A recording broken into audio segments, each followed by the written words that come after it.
শেরপুরের নির্বাচনী আসন রয়েছে।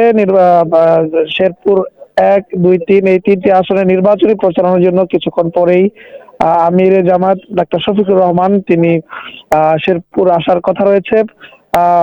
এর আগে তিনি শেরপুরের শ্রীবর্দী উপজেলা জামায়াতের সেক্রেটারি রেজাউল করিম নিহত হয়েছেন। তার কবর জিয়ারত এবং তার পরিবারের সঙ্গে সাক্ষাতের জন্য তিনি যাবেন।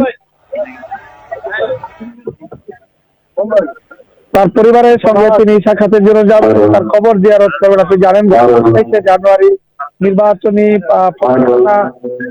যে নির্বাচনী ইশতেহার জামায়াতের নেতাকর্মীদের সঙ্গে হয় সেই সংসদে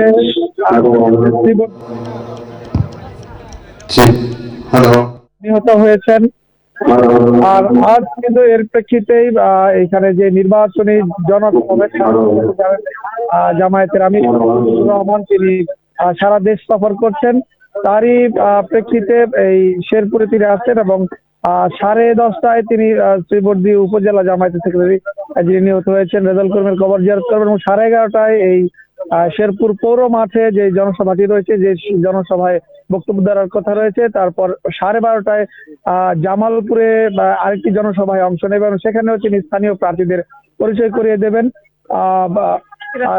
সেখান থেকে তিনি বিমানযোগে তিনি আবার ঢাকায় ফিরে যাবেন বিকেলে।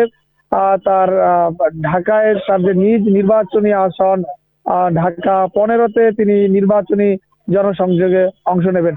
আমরা শেরপুর শহরে এসে ইতিমধ্যেই জনসভাটি যেই শুরু কিছুক্ষণের মধ্যে শুরু হবে, নেতাকর্মীরা আসছেন।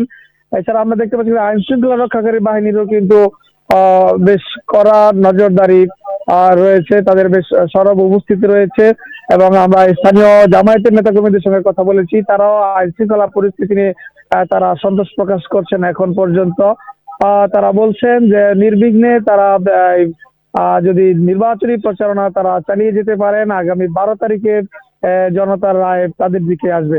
সবকিছু মিলিয়ে যে শেরপুরের নির্বাচনী পরিবেশ এখন পর্যন্ত বেশ উৎসব মুখর রয়েছে এবং উভয় পক্ষই তারা তাদের মতো করে নির্বাচনী প্রচারণা চালিয়ে যাচ্ছেন।